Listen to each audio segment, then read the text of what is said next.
제21대 대통령 선거에 출마한 후보들의 제주 현안 공약을 비교 분석해보는 순서입니다. 제주 4.3과 관련해서 보상금 지급 대상 확대 등 추가 대책에 대해 후보들은 서로 다른 의견을 나타냈지만 희생자 추념식에는 모두 참석하겠다고 밝혔습니다. 홍수연 기자입니다. 제주 4.3 기록물이 유네스코 세계 기록유산으로 등재되고 4.3 소재의 소설을 쓴 한강 작가가 노벨 문학상을 수상하며 세계화에도 진전을 이루고 있는 4.3. 진상규명과 명예회복을 위한 추가 대책에 대해 대선 후보들은 이견을 보였습니다. 현재 4.3 희생자에게 지급하고 있는 보상금을 유족으로 확대하는 방안에 대해 더불어민주당 이재명 후보는 국민적 공감대가 필요하다고 밝혔습니다.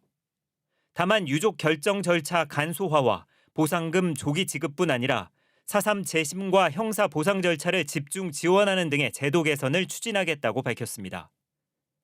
국민의힘 김문수 후보는 보상금 지급은 현재 규정과 절차에 따라 진행되어야 한다고 밝혔습니다. 현행 규정과 절차는 제주 지역 민주당 국회의원들이 주도해 확정됐고 여야의 이견이 없다고 밝혔습니다. 개혁신당 이준석 후보는 4.3 특별법 개정이나 유족 지원조례 재개정을 통해 배상 범위를 넓혀 실질적인 배보상을 추진하겠다고 밝혔습니다. 민주노동당 권영국 후보는 추가 진상조사를 위해 정부 차원의 한미조사위원회를 구성하고 예외 없는 희생자 인정과 보상금 유족 확대 지급을 추진하겠다고 밝혔습니다.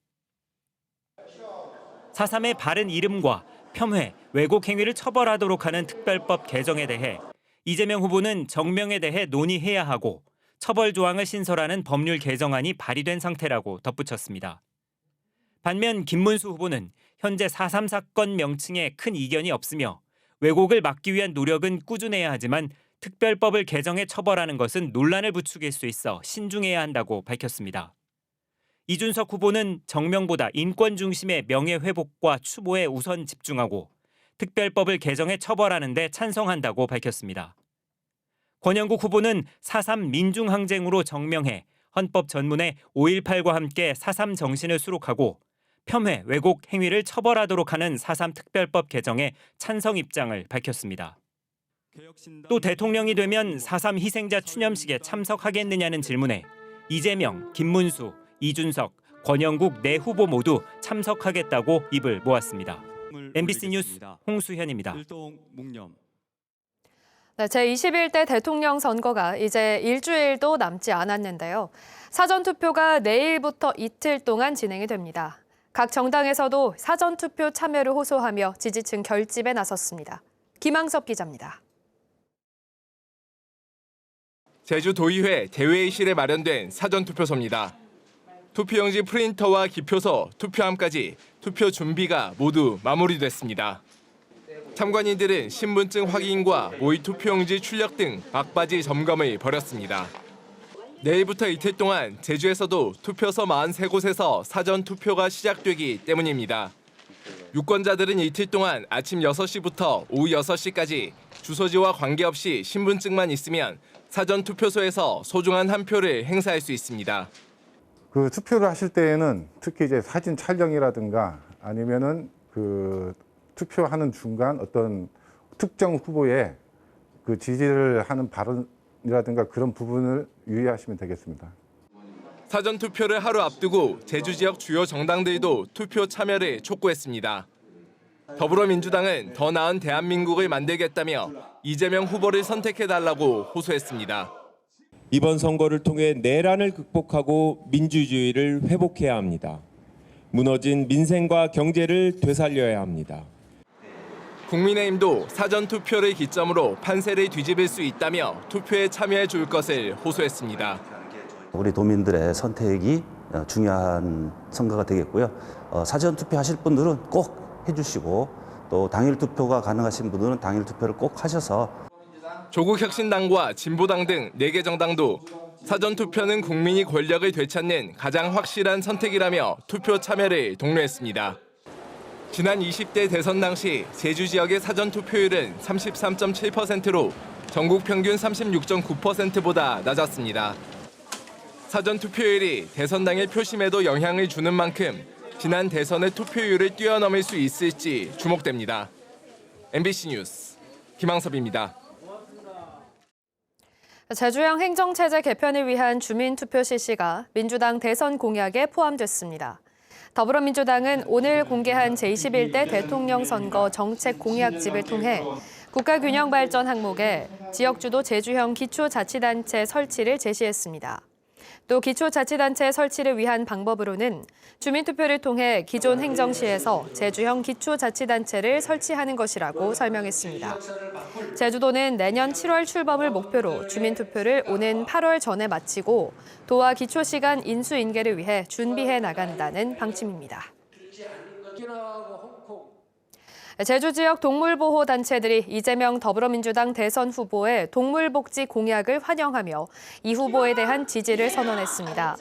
이들은 도의회에서 기자회견을 열고 이재명 후보가 대선 공약에서 동물복지기본법 제정과 반려동물 입양 전 교육제도 도입 등 생명을 존중하는 정책을 내놓았다며 지지 이유를 밝혔습니다. 제주에서 활동하는 사회복지인들이 김문수 국민의힘 대선 후보 지지를 선언했습니다.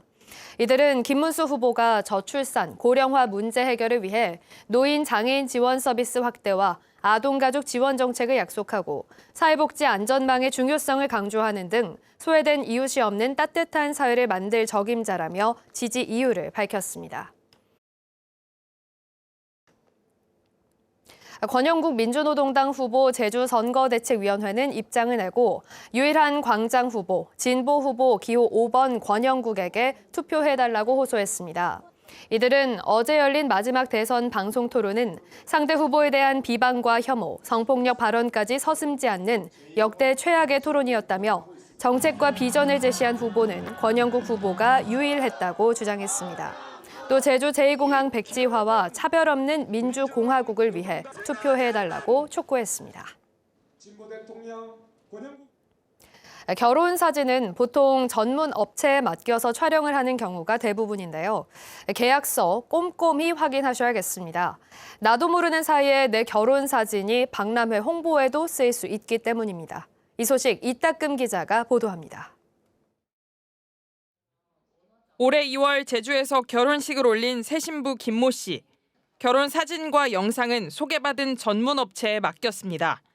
그런데 김 씨는 최근 지인으로부터 깜짝 놀랄 소식을 들었습니다. 웨딩 박람회를 소개하는 블로그에 자신의 결혼 사진 수십 장이 올라와 있다는 겁니다.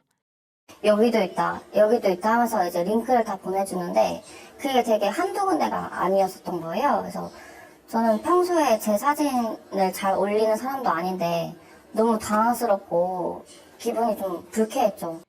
제주에서 열린 결혼 박람회에 참석했던 또 다른 지인은 사진업체가 김 씨 부부의 영상까지 보여주며 업체를 홍보했다고도 얘기했습니다. 놀란 김 씨는 홍보글이 올라온 블로그에 댓글을 남기고 사진업체에 직접 항의했지만 업체 측은 계약서에 나와 있다며 몰래 사용한 것은 아니라고 주장했습니다. 실제 업체 계약서는 4장짜리인데 마지막 장 마지막 조에 사진을 통보 없이 게시할 수 있고 원하지 않을 경우 삭제한다는 내용이 포함되어 있습니다.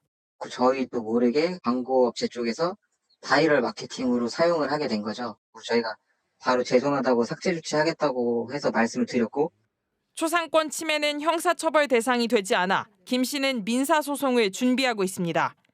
전문가들은 계약서 내용에 따라 피해 보상이 어려울 수도 있다며 계약서를 꼼꼼히 확인해야 한다고 강조했습니다. MBC 뉴스 이따금입니다. 제주특별자치도의회 국민의힘 강연호 도의원이 오늘 오전 향년 70세로 별세했습니다. 고 강연호 의원은 2014년 제6회 지방선거에서 서귀포시 표선면에 출마해 처음 도의원에 당선된 뒤 2018년과 2022년까지 3선에 성공했고 농수축 경제위원장 등을 맡았으며 최근 췌장암 진단을 받아 투병해왔습니다. 장례는 제주특별자치도 의회장으로 치러질 예정이며 오는 31일 오전 9시 제주도의회 의사당 앞에서 연결식이 진행됩니다. 제20회 평화와 번영을 위한 제주 포럼이 사흘간의 일정으로 제주 국제 컨벤션 센터에서 시작됐습니다. 개막 첫날인 오늘 4.3 세션과 제주도의 지속 가능한 도시와 공동체 구현을 위한 전략 등의 세션이 열렸고 둘째 날인 내일은 평화와 공동 번영을 위한 혁신이라는 주제로 개회식이 열립니다. 이번 포럼에는 모두 53개의 세션에 전 세계 30여 개국에서 4천여 명의 인사가 참여할 예정입니다. 오영훈 제주도지사가 제주 공공병원 노동조합 협의체와 면담을 갖고 지역 완결형 의료체계 구축과 공공의료 시스템 강화를 논의했습니다. 협의체는 공공병원이 제 역할을 더 잘 수행하기 위해서는 병원 간 협력 강화가 시급하다며 제주도의 적극적인 노력을 주문했습니다. 오영훈 지사는 보건의료 과제를 논의할 수 있는 자리가 마련돼 의미가 크다며 지속적으로 논의를 진행하겠다고 밝혔습니다. 차고지 증명제가 부실하게 운영된 것으로 드러났습니다. 제주도 감사위원회가 차고지 증명제 전반에 대해 감사를 벌인 결과 차고지를 확보하기 어려운 원도심과 청년 등에 대한 면밀한 검토 없이 전면 시행해 경제적 부담을 가중시킨 것으로 확인됐습니다. 또 등록한 차고지 대신 이면 도로에 주차하거나 다른 지역에 차량을 등록한 뒤 도내에서 운행하는 경우가 많은데도 현장 조사를 한 번도 시행하지 않은 등 사후 관리가 미흡한 것으로 지적됐습니다. 감사위원회는 적발된 22건에 대해 주의와 개선을 요구하고 차고지 증명제의 실효성을 확보하기 위한 대책을 주문했습니다.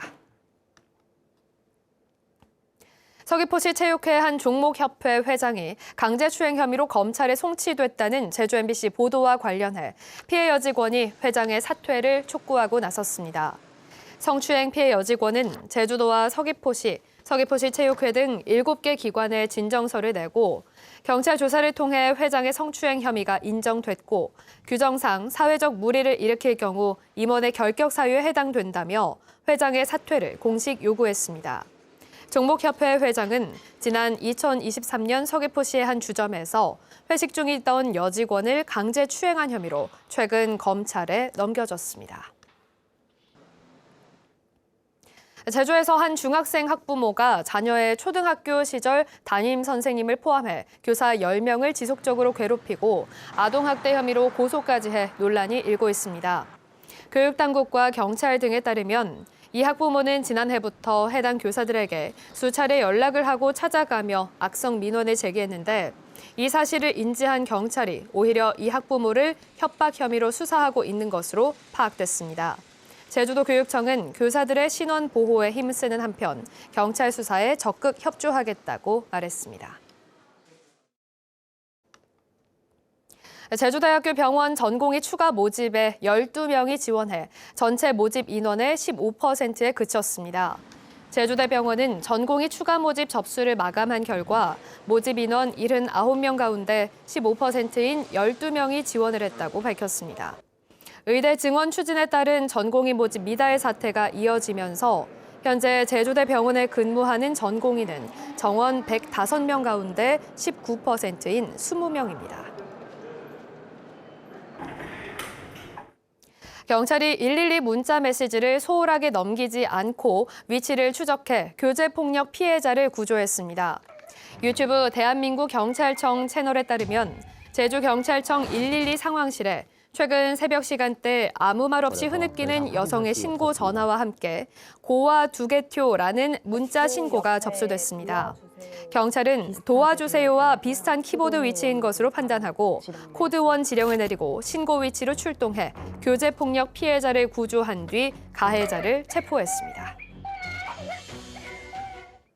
뉴스데스크 제주를 마치겠습니다. 여러분 고맙습니다.